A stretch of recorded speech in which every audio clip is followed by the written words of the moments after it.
Саламатсыңарбы балдар? Силер менен кайрадан кыргыз тили сабагы. Мен Абласан кызы Элзат. Бүгүнкү биздин кыргыз тили сабагыбыздын темасы сөздөрдө үндүүлөрдүн үндөшүүсү, сингармонизм. Бул сабак биринчи курстардын группалары үчүн болмокчу. Анда эмесе сабагыбызды баштайбыз. Биз алгач үндүүлөрдүн үндөшүүсү тууралуу сөз кылуудан мурда өткөн сабагыбызды эсибизге түшүрүп алышыбыз керек. Биз өткөн сабакта үндөштүк закону деген, сингармонизм закону деген сабакты өткөнбүз. Ошону эске түшүрүп алып, биз бир нече мисалдарды келтирип кетели. Мисалы, бил деген этиш сөзгө зататошту жасоочу ы мүчөсүн, анан лу мүчөсүн жана барыш жөндөмөсүн га мүчөсүн улай турган болсок, бил лууга эмес, биз билимдүүгө деп айтабыз. Тоо сөзүнө лык нын мүчөлөрүн улай турган болсок, тоолукнын эмес, тоолуктун деп айтабыз. Ошондой эле кем сөзүнө чылык жана лар мүчөлөрүн улай турган болсок, кемчилыклар эмес, кемчиликтер деп айтабыз. Эгерде бул сөздөрдө үндүүлөрдүн үндөштүк закону болбогондо, бул сөздөр билимлууга, тоолукнун, кемчиликлар бойдон калып калмактагы, кулакка уккулуксуз жеткиликтүүлүгү жок болуп калмак. Демек,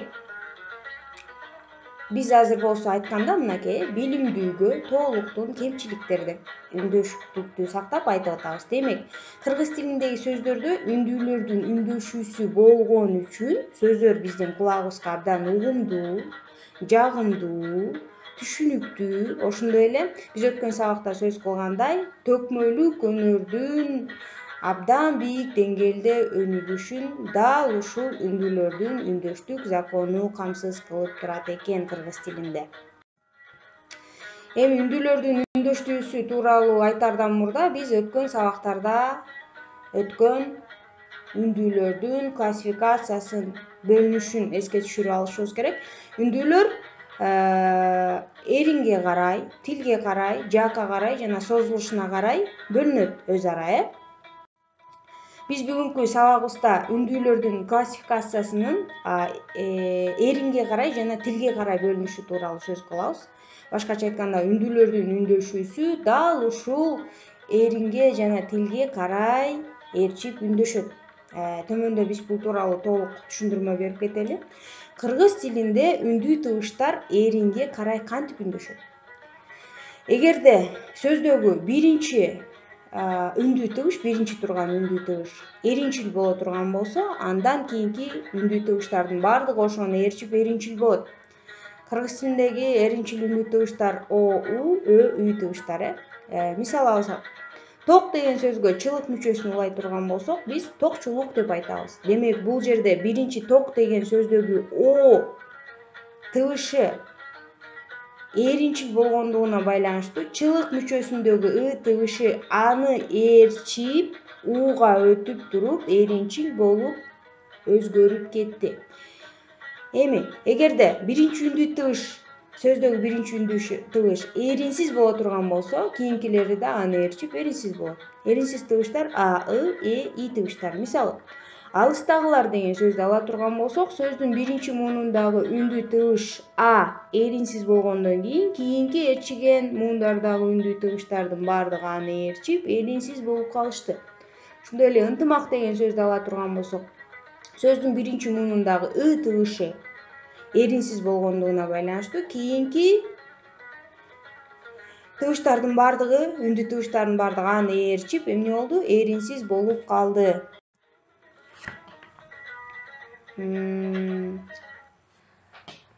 Кыргыз тилинде үндүү тыбыштар тилге карай кантип үндөшөт? Эгерде сөздөгү биринчи үндүү тыбыш ичке болсо, кийинкилерди да ага ээрчип үндөшүп ичке болуп калышат. Кыргыз тилиндеги ички үндүү тыбыштар кайсылар? А, ы, о, у тыбыштары. Мисалы, өзүнчүлдүк деген сөздү ала турган болсок, биринчи муундагы ö тыбышы ичке болгондугуна байланыштуу, кийинкилери дагы үй тыбышы ичке болуп, үндөшүп, окшошуп кетти.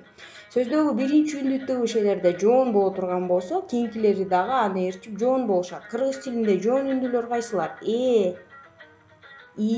ö, үй тыбыштары. Мисалы, тоскоолдук деген сөздү ала турган болсок, биринчи муундагы о тыбышын ээрчип кийинки муундагы тыбыштар жоон болуп үндөштү. Калыстардын деген сөздө дагы а ы тыбыштары экөө тең жоон болуп баары бири бирин ээрчип үндөштү. Үндүү тыбыштар баардык эле учурда үндөшө бербейт. Биз муну өткөн сабакта да айтканбыз. Алар кандай учурларда үндөшпөй калат? Кыргыз тилинин төл мүчөлөрү бар, алар мейли сөз жасоочу мүчө болсун, мейли сөз өзгөртүүчү мүчө болсун, мейли форма жасоочу мүчө болсун, өзгөрүп кетүү мүмкүнчүлүгүнө ээ. Мисалы, көптүктү билдирүүчү лар мүчөсүн эле ала турган болсок, бул мүчө эмне 12 вариантта өзгөрөт. Мисалы, лар талаалар, лер кишилер, лор тоолор, лөр төөлөр. Дар адамдар, дер таенемдер, дор топоздор, дөр төбөлдөр.